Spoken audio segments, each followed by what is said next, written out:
स्वागत आहे आपल्या एक नवीन ब्लॉगमध्ये. तर आज दिवाळीचा सण होता आणि दिवाळीत तर फटाकड्या वाजवा लागणार. मग आपल्याला तळ्याकडे आटोबी दिवा जायचा होता आणि आज लक्ष्मीपूजन पण होतं. मग काय सकाळी सकाळी दही घेऊन निघालो शेताकडे आणि म्हशीकडे आलो तर म्हशी इथे बसलेली होती.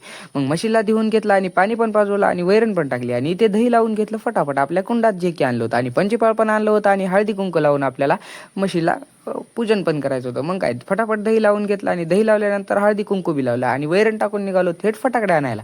मग 12 वाजता गेलो मार्केटमध्ये आणि फटाकड्या घेतलो आणि फटाकड्या बी घेऊन आलो थेट दुकानात. आपण तर एवढ्या मोठ्या फटाकड्या आणल्या होत्या, लड आणले होते, 2 आवाज आहे साऊंड आणले होते आणि बारक्या फटाकड्या आणल्या होत्या जे की आपल्याला रात संध्याकाळच्या वेळी पूजनाच्या वेळेस वाजवायचं होतं. मग काय डेअरीची मशनी साफ करून घेतली आणि ऑटोची चावी घेऊन निघालो थेट तळ्याकडे.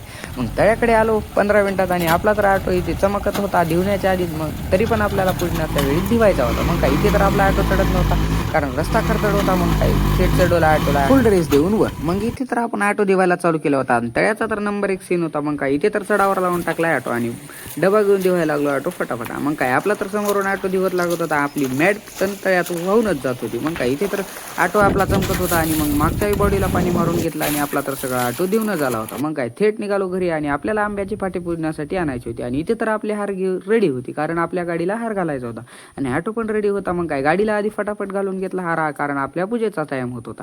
मग इथे तर आपला फटाकड्याचा टाइम झालेला होता आणि ऑटोचं पण पूजन झालेलं होतं. मग आपला तर ऑटो झकास दिसत होता आणि मग काय पूजनाचा टाइम झाला आणि पूजन पण झालं. मग काय फटाकड्या वाजवू लागलो.